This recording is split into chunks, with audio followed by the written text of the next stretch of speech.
Ejercicios espirituales organizados por Mater Christi en el 50 aniversario de su fundación, agosto de 2026, dirigidos por Gregorio Cuenca Zafra, miembro de Mater Christi. En el nombre del Padre, del Hijo y del Espíritu Santo.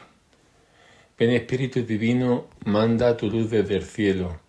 Padre amoroso del pobre, dona en tus dones espléndidos. Luz que penetra las almas, fuente del mayor consuelo. Ven dulce huésped del alma, descanso de nuestro esfuerzo. Tregua en el duro trabajo, brisa en las horas de fuego. Gozo que enjuga las lágrimas y reconforta los duelos. Entra hasta el fondo del alma, divina luz, y enriquécenos. Mira el vacío del hombre si tú le faltas por dentro. Mira el poder del pecado cuando no envías tu aliento. Riega la tierra en sequía, sana el corazón enfermo. Lava las manchas, infunde calor de vida en el hielo. Doma el espíritu indómito, guía al que tuerce el sendero. Reparte tus 7 dones según la fe de tu siervo. Por tu bondad y tu gracia, dale al esfuerzo su mérito, salva al que busca salvarse y danos tu gozo eterno. Amén. En la primera carta a los tesalonicenses, capítulo 4, versículos del 3 al 6, podemos leer y meditar.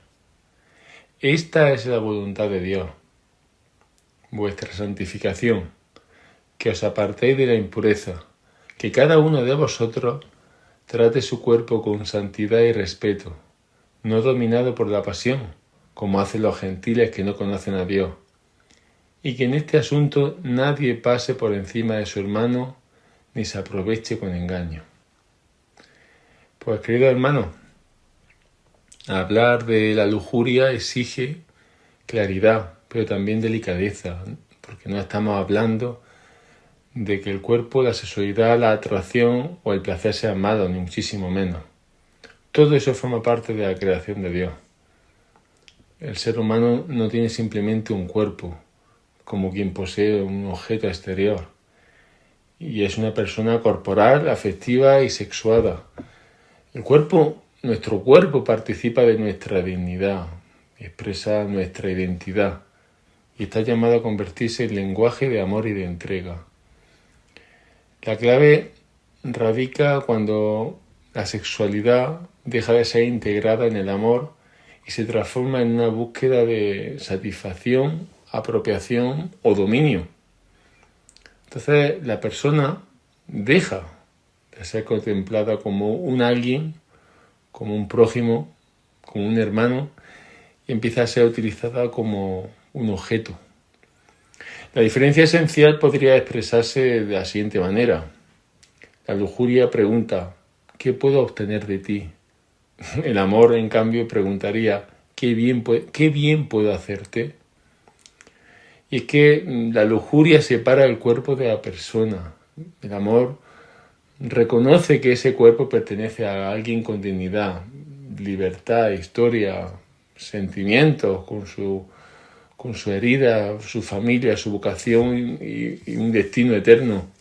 En el fondo se trata de qué concepción tenemos de la persona y cómo vemos al prójimo como un ser sexuado, un ser integral, con su espiritualidad y, bueno, en definitiva, con las mismas aspiraciones que nosotros. Que nosotros, seguro que ser santo. En el Catecismo de la Iglesia Católica, en el punto 2351, leemos: la lujuria es un deseo o un goce desordenado del placer venéreo. El placer sexual es moralmente desordenado cuando es buscado por sí mismo, separado de las finalidades de procreación y de unión. Es decir, no se condena el placer por ser placer. Forma parte de nuestra naturaleza. El desorden aquí se matiza que aparece cuando se busca separado de la verdad completa de la sexualidad, es decir, de la comunión de las personas, la entrega fiel, la responsabilidad y la apertura a la vida como dentro del matrimonio. La sexualidad no es simplemente una función biológica, está llamada a expresar algo mucho más grande, que es que te reconozco como persona, respeto tu libertad. No te utilizo y me entrego y asumo la responsabilidad de mi entrega.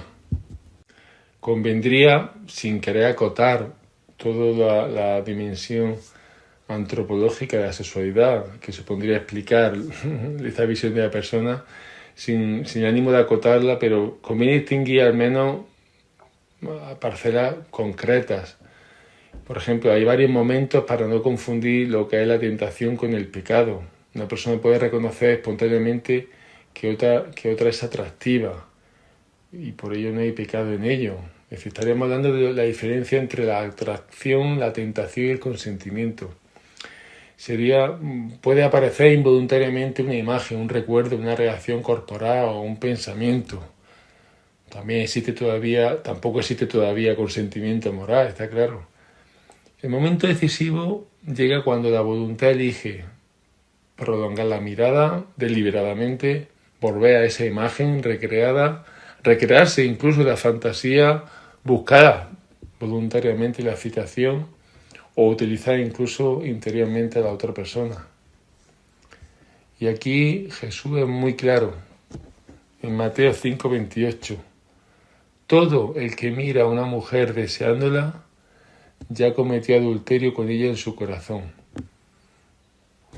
Aquí creo que cabe poca interpretación teológica. Cristo no condena el simple hecho de ver, ni la aparición involuntaria de una atracción. Habla de una mirada que se detiene voluntariamente para apropiarse interiormente de la persona. Claro está, no somos moralmente responsables de todo lo que aparece en nuestra sensibilidad, pero sí somos responsables de la medida de nuestra libertad, que lo hemos resaltado mucho esta mañana, de aquello que decidimos cultivar.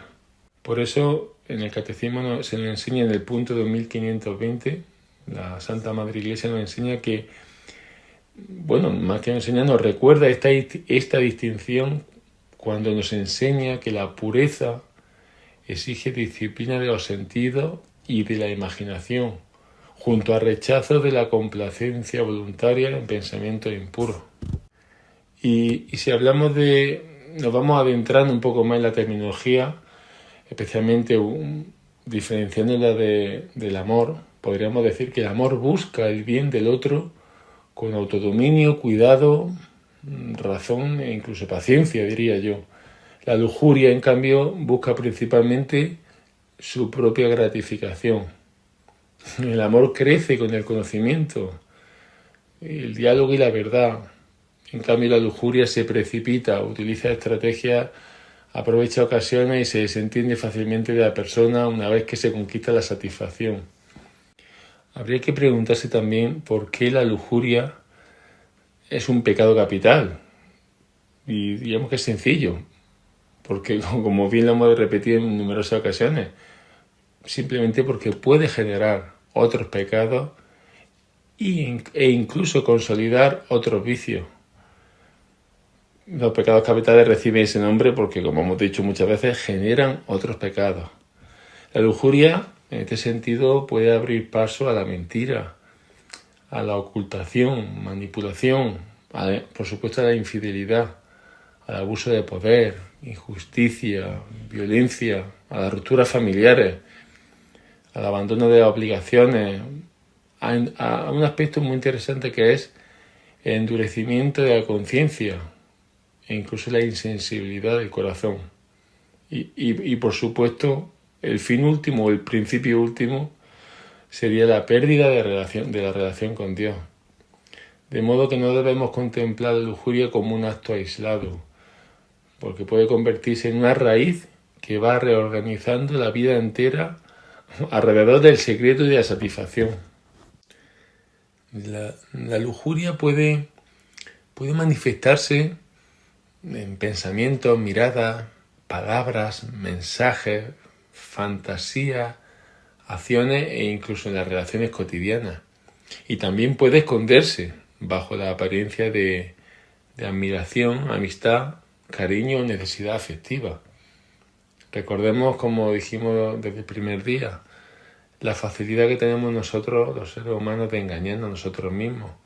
Y en este sentido, La lujuria es de uno de los pecados que mayor vergüenza da y de los que con mayor se utiliza, se intenta camuflar e incluso se suele expresar, digamos, entre comillas, políticamente correcto con bromas o con frases hechas e incluso con la expresión de pensamientos, emociones o deseos que pueden parecer cotidianos. Una expresión puede ser lo que se llama la mirada ociosa, que convierte al prójimo en un objeto. Existe una mirada, por supuesto, que reconoce la belleza y continúa su camino con respeto. Hasta ahí llegamos, ¿no? Pero existe también una mirada ociosa que se entretiene, examina, descompone el cuerpo y lo convierte en objeto de consumo interior. Y no hablamos de la primera percepción espontánea, sino de la decisión de mirar de nuevo, seguir con la vista, evaluar el cuerpo, comentarlo o utilizarlo después en la imaginación. E incluso burlarse hasta cierto punto de él. En el Catecismo de la Iglesia Católica, en el punto 2519, nos recuerda recibir al otro como un prójimo y considerar el cuerpo propio y ajeno como un templo del Espíritu Santo. La palabra decisiva es prójimo. El otro no es un cuerpo anónimo que pasa delante de nosotros, es una persona. Pensemos en una escena sencilla para entendernos. En una cafetería entra una joven, o un joven, claro está, y varias personas comienzan a observarla detenidamente. Hacen comentarios sobre su cuerpo, se ríen y se convierte en tema de conversación. Uno de ellas participa sin darle demasiada importancia. Horas después, ese hombre descubre que en otro lugar varios desconocidos han hablado de la misma manera sobre su hija o sobre su hermana. Inmediatamente siente indignación. Se puede expresar o pensar que esta gente no tiene derecho a hablar así de ella, de mi hermana, de mi hija, ¿no? Entonces uno debe preguntarse, ¿qué ha cambiado? No ha cambiado la dignidad de la joven observada, no ha cambiado. Solo ha cambiado su relación personal con ella. Es decir, la primera mujer también era hija, hermana, amiga o madre de alguien, pero sobre todo, aunque no tuviera ningún vínculo con nosotros, ya poseía en sí misma una dignidad inviolable. Es una persona creada y amada por Dios y no es un objeto disponible para nuestra mirada, nuestra broma. Así que no debemos respetar a una mujer únicamente porque podría ser nuestra hija o nuestra hermana. La comparación familiar sirve para despertar la conciencia, pero su dignidad no procede de un parentesco con nosotros. El mismo principio se aplica cuando una mujer reduce a un hombre a su apariencia física o viceversa, o lo utiliza para alimentar fantasías, comentarios o burlas. La regla evangélica resulta muy concreta en Mateo 7:12. Todo lo que queráis que haga la gente con vosotros, hacedlo vosotros con ella. La lujuria también suele desarrollarse en la mente antes de manifestarse exteriormente. Puede alimentarse mediante recuerdos recreados, escenas imaginadas, conversaciones, fotografías, fantasías. La lujuria, por supuesto, está estrechamente ligada a la imaginación. La persona real puede llegar a desaparecer y ser sustituida por una figura fabricada mentalmente para satisfacer el deseo propio. Por ejemplo, alguien encuentra atractiva a una persona de su entorno, la primera impresión es involuntaria, pero después busca verla, revisa sus redes sociales, interpreta cualquier gesto como una señal y crea mentalmente una relación que nunca ha existido. Otra expresión es la pornografía y el consumo digital. La pornografía muestra de manera especialmente clara la lógica de la lujuria. Saca la intimidad de su ámbito propio y transforma los cuerpos humanos en productos destinados a provocar satisfacción y generar beneficio. El propio catecismo nos dice en el punto 2354 que atenta gravemente a la dignidad de quienes se dedican a ella, actores, comerciantes, públicos, pues cada uno viene a ser para otro objeto de un placer rudimentario y de una ganancia ilícita. No es por tanto una actividad puramente privada. Aunque el espectador se encuentre solo ante una pantalla, intervienen personas reales y una industria que convierte su intimidad en una mercancía. Internet añade algunas características especialmente peligrosas, que es el acceso inmediato, el anonimato, la disponibilidad permanente. La pantalla permite seleccionar, cambiar y descartar sin afrontar lo que es la reciprocidad de una relación. Y ahí viene el peligro, que la persona se puede acostumbrar a que todo responda a sus gustos, a sus intereses, a sus tiempos y a la satisfacción inmediata de sus deseos. Otra expresión es la masturbación y el círculo de la satisfacción solitaria. La masturbación busca deliberadamente el placer sexual separado de la entrega interpersonal y lo que es el significado conyugal de la sexualidad. Puede integrarse en un ciclo de tensión, malestar, búsqueda de alivio, satisfacción breve, vacío o culpabilidad, incluso en una nueva necesidad de escapar. No siempre se busca únicamente placer. Muchas personas lo han expresado así, que se utiliza la masturbación para calmar la ansiedad, para combatir el insomnio, escapar del aburrimiento, cubrir la soledad o incluso evitar una emoción dolorosa. Por eso, además de reconocer el desorden moral, conviene preguntarse ¿qué situación suele preceder a la caída? ¿Qué necesidad real no estoy afrontando? Otra expresión, incluso diría que políticamente correcta, son las palabras, las bromas y las conversaciones. La lujuria puede educarse y difundirse mediante el lenguaje, comentarios sobre el cuerpo, bromas obscenas, dobles sentidos, mensajes insinuantes, fotografías privadas, pero el lenguaje va configurando la mirada y si hablamos habitualmente de las personas como objetos, terminaremos viéndolas de esa manera. Además, una conversación aparentemente inofensiva puede ir creando una intimidad paralela. Primero se intercambian bromas, después confidencias, luego mensajes que se ocultan y finalmente se reserva para otra persona, digamos, una atención afectiva que comienza a desplazar al cónyuge. Otra manifestación puede ser la seducción como una conquista. Es otra forma de lujuria. Aparece cuando la persona necesita conquistar para comprobar su propio valor. Para demostrar como dice, bueno, todavía me siento atractivo. Para cubrir una necesidad estética o de inseguridad personal. No busca conocer ni amar verdaderamente a nadie. Por eso en muchas ocasiones se escuchan frases como todavía resulta atractivo o todavía resulta atractiva, puedo conseguirlo. Bueno, pues si alguien me desea es porque todavía valgo. Es muy recurrente la figura de Don Juan para mostrar esta dinámica. Las personas terminan convertidas en números de un catálogo y por eso la conquista importa más que la identidad de quien ha sido conquistado.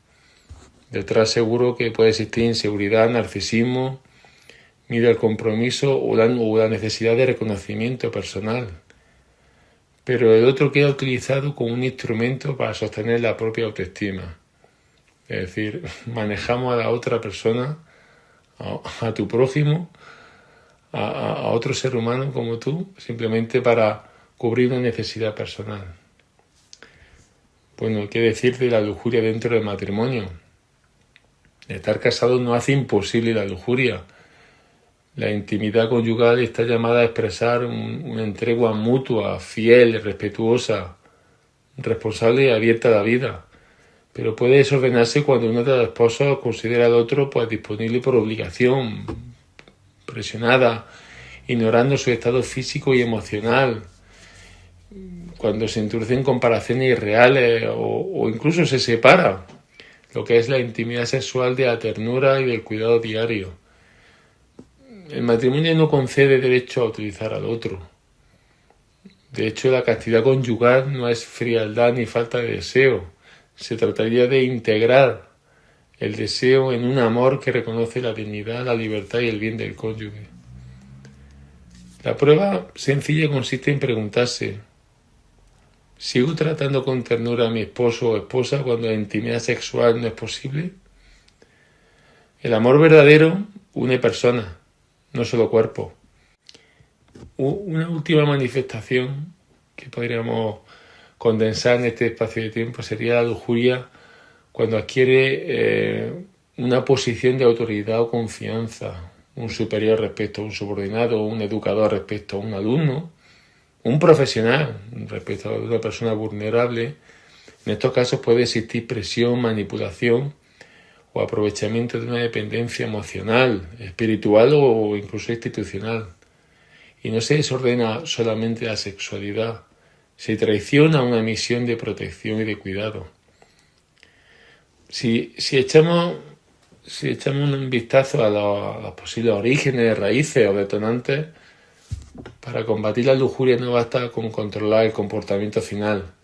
Hay que descubrir qué busca realmente el corazón. Por ejemplo, la necesidad de sentirse amado o deseado, porque en ocasiones la persona no busca principalmente una experiencia sexual, busca simplemente, egoístamente, sentirse elegida, admirada o sentirse importante. Es como el que decía, ¿no? Si alguien me desea significa que todavía valgo. Otra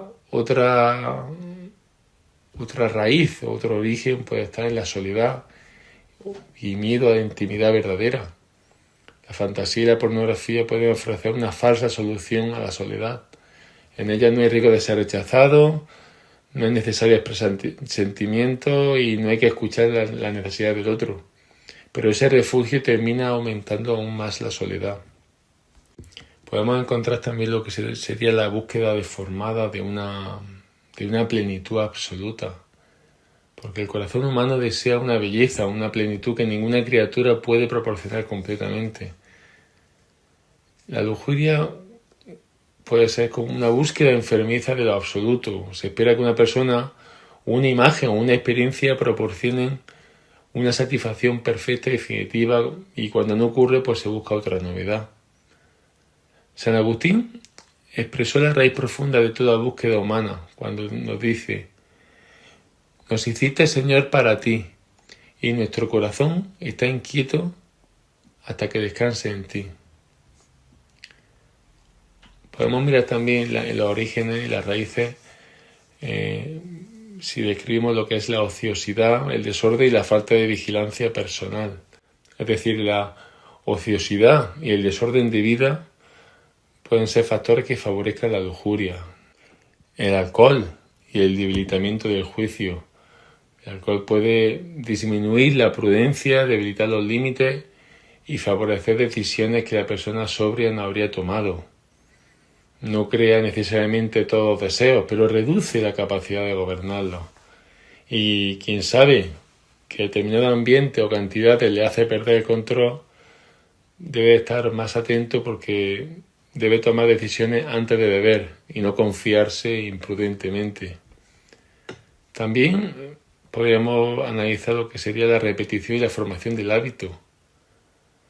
En el Catecismo se puede leer en el punto 1865 que el pecado crea una facilidad para el pecado. Engendra el vicio por la repetición de actos. Al principio la persona toma decisiones más conscientemente y después el comportamiento parece surgir como algo automático. Y esto no significa que haya desaparecido siempre toda la libertad, pero sí que la libertad puede encontrarse seriamente debilitada y necesitar límites externos, acompañamiento y un plan concreto de recuperación. La Biblia también contiene experiencias que son muy ejemplificadoras de cómo la lujuria, el deseo, puede tergiversar completamente nuestros principios y llegar a cometer ya no solo actos impuros, sino desórdenes y pecados graves. El relato de David, del rey David, muestra esta progresión con gran claridad. cuando comete adulterio e intenta ocultarlo, o manipula a Urías, e incluso finalmente organiza su muerte. Y la caída no terminó en el primer consentimiento. Para conservar el pecado, David fue añadiendo mentira, abuso de poder, traición y asesinato. Y luego cuando el profeta Natán le cuenta la parábola de un rico que roba la única oveja de un pobre, David reconoce inmediatamente la injusticia y se indigna. Entonces Natán le dice, en 2 Samuel 12:7, este hombre eres tú. Fijaros que David podía juzgar correctamente el mal cuando parecía cometido por otra persona, pero había construido justificaciones para no verlo en sí mismo. No digamos cómo la lujuria va de la mano de muchísimos otros hermanos, hermanos pecados capitales. Por ejemplo, la lujuria y la soberbia, ¿no? La soberbia puede hacer pensar que tengo derecho a conseguir aquello que deseo, yo controlo. A mí no me va a ocurrir nada de eso porque las normas son para otros. Y también puede llevar a despreciar los consejos, los límites o las advertencias porque reconocer la debilidad pues parece humillante. En cambio, la verdadera humildad diría, conozco mi fragilidad y por eso pongo medios. La avaricia desea poseer. La lujuria puede querer poseer personas.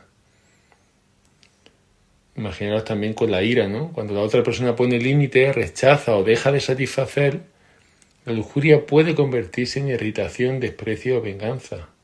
En ese momento queda al descubierto que aquello que se llamaba amor era en realidad pues deseo de posesión. Hay muchísimos otros ejemplos que repito que es imposible acotarlo en 30 minutos. Pero sí es importante que caminando hacia la recta final miremos un poco las consecuencias y lo que serían los pecados contra el prójimo, los defectos, las faltas y los vicios contra el prójimo. La lujuria no es solamente una cuestión privada ni un problema entre la persona y su conciencia. Afecta directamente a la manera de mirar, tratar y respetar a los demás. San Pablo, la primera de Tesalonicenses 4:6, nos enseña que en este asunto nadie pase por encima de su hermano ni se aproveche con engaño, porque la impureza puede convertirse en una forma de pasar por encima de otro, engañarlo o aprovecharse de él. En este sentido, el mayor defecto sería convertir a alguien en un instrumento para nuestra propia satisfacción. El primer daño ocurre cuando desaparece la persona y solo queda aquello que puede proporcionarnos. Dejan de importar los sentimientos, la libertad, los vínculos, la relación con Dios, las consecuencias que sufrirá. La lujuria utiliza el cuerpo ajeno para satisfacer un apetito. También de la fascinación puede llegar a una consecuencia irreparable. Por ejemplo, ahí tenemos en el Evangelio a Herodes y a Juan el Bautista. Es un ejemplo dramático de cómo un deseo no gobernado puede unirse a otros pecados y terminar provocando un daño que inicialmente quizás no se había previsto, como le pasó a rey David. Recordemos que Herodes había encarcelado a Juan el Bautista porque éste denunciaba su unión ilícita con Herodías, ¿no? Mujer de su hermano. Y durante el banquete de cumpleaños de Herodes, la hija de Herodías entró y bailó, y el Evangelio afirma que la hija de Herodías entró y danzó, gustando mucho a Herodes y a los convidados. La fascinación de Herodes hizo que se le fue la pinza y dijo, pídeme lo que quieras que te lo daré. Incluso juró, te daré lo que me pidas. Y claro, y ahí cayó. Le pidió la cabeza de Juan el Bautista y se la tuvo que dar. Y claro, Herodes prefirió mantener una apariencia de poder antes que reconocer públicamente su error. La enseñanza para nuestra vida es clara. Aquello que no gobernamos al principio y no se pone límite puede terminar gobernando decisiones que nunca pensábamos tomar. Una mirada consentida puede llevar a buscar otra. Un coqueteo puede convertirse en mensajes secretos. Finalmente puede romperse una familia, una amistad o una responsabilidad. Es mejor reconocer una imprudencia y rectificar que cometer una injusticia para salvar las propias apariencias. La lujuria puede provocar la destrucción de la confianza, la infidelidad, la pornografía escondida, los mensajes secretos y las dobles relaciones pueden herir profundamente la confianza. Ni qué decir lo que sería lo que es la mentira y la doble vida, porque para conservar un comportamiento la persona puede borrar historiales, ocultar gastos, inventar excusas, utilizar cuentas secretas o incluso mentir sobre dónde ha estado y con quién ha hablado. Que nos metemos en la mentira, en la manipulación, la explotación y lo que es la estructura de pecado ya aún mayores, ¿no? Como la prostitución y la pornografía y otras formas de comercio sexual pueden implicar explotación, coacción, violencia y por supuesto un beneficio económico obtenido del cuerpo ajeno. Pero fundamentalmente la mayor consecuencia es principalmente y en primer lugar el daño a la propia persona y de camino a la relación con Dios. Dice la primera carta a los Corintios 6, 19, 20. ¿Acaso no sabéis que vuestro cuerpo es templo del Espíritu Santo, que habita en vosotros y habéis recibido de Dios? Por tanto, glorificad a Dios con vuestro cuerpo. La lujuria puede producir, por tanto, pérdida de libertad, dispersión de la mente, aislamiento, debilitamiento de la voluntad, incluso dificultad para establecer vínculos. E incluso diría yo que sería una señal del grado de la madurez psicoafectiva de una persona. Y es que la persona humana, tú y yo buscamos la unidad, somos una unidad. No somos por una parte cuerpo, por otra parte afectividad y por otra voluntad o espíritu. Todo forma parte de una misma persona llamada a amar de manera unificada y coherente. De ahí que en el Catecismo nos enseña en el punto 2337 que la castidad significa la integración lograda de la sexualidad de la persona y por ello en la unidad interior del hombre en su ser corporal y espiritual. Esta definición nos ayuda a comprender que la castidad no consiste simplemente en contener determinados impulsos, ni mucho menos. Su finalidad, es mucho más positiva y es lograr que nuestra sexualidad, nuestra afectividad, nuestro cuerpo, nuestra voluntad y nuestra capacidad de amar hablen en un mismo lenguaje. Un mismo lenguaje. Aquí aparece una cuestión importante relacionada con la madurez afectiva. Una persona puede experimentar atracción sexual sin que exista verdadero amor. Y puede también experimentar afecto hacia alguien sin que ese afecto justifique cualquier expresión sexual. La madurez, diríamos que consiste precisamente en aprender a integrar esas dimensiones dentro de la verdad, de la relación y del bien de la otra persona. Cuando esa integración no se produce, puede aparecer esa división interior. El cuerpo busca una satisfacción que no corresponde a una verdadera entrega afectiva y personal, y entonces la relación sexual corre el riesgo de separarse de aquello que debería expresar: amor, fidelidad, responsabilidad. Y ahí puede comenzar justamente la instrumentalización. El otro deja de ser plenamente acogido como una persona a la que amar y empieza a convertirse, aunque sea parcialmente, en alguien de quien obtener afecto, placer, seguridad. Por eso no necesariamente existe una intención consciente de utilizarlo. Precisamente por eso hablamos también de inmadurez afectiva. La persona todavía no ha aprendido a ordenar sus deseos de manera que el bien del otro tenga prioridad sobre la satisfacción propia. Se ha quedado corto el tema. La virtud contraria, evidentemente, es la castidad, la pureza, la fidelidad y la ternura. La castidad la define el catecismo como la integración lograda de la sexualidad de la persona, como hemos dicho antes, y por ello la unidad interior del hombre en su ser corporal y espiritual. La castidad no es miedo al cuerpo, represión, frialdad o incapacidad para amar. Al contrario, es integración.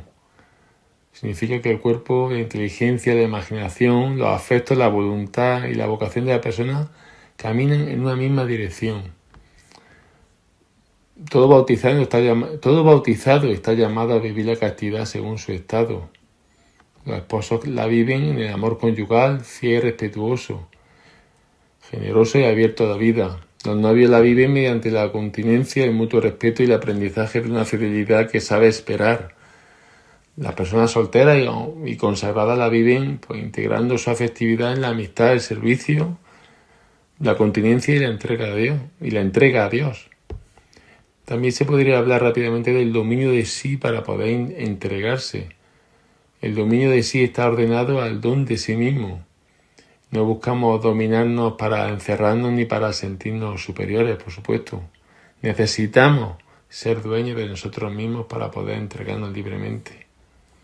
Existiría lo que se llama una pedagogía progresiva, porque la castidad no se adquiere en un día. El dominio de sí es una obra que dura toda la vida, dice el Catecismo en el punto 2342. Hay que mirar también, incluso en este tema, a la Eucaristía. La Eucaristía revela la diferencia más profunda entre la lujuria y el amor. Cristo nos dice, este es mi cuerpo entregado por vosotros. Cristo no utiliza, se entrega y no busca apropiarse de nada, sino sirve y da la vida completamente. Al comulgar recibimos el cuerpo entregado de Cristo para aprender a vivir nuestro cuerpo como lenguaje de fidelidad, servicio y amor. María no es modelo de pureza porque careciera de cuerpo o afectividad. Es pura porque todo su ser está unificado en torno a Dios. Hágase en mí según tu palabra. Podríamos rápidamente, porque se está extendiendo ya demasiado esta charla de la tarde, hablar muy rápidamente de lo que sería el combate concreto contra la lujuria. Lo voy a resumir en eslogan. Antes de la tentación, cerrar las puertas.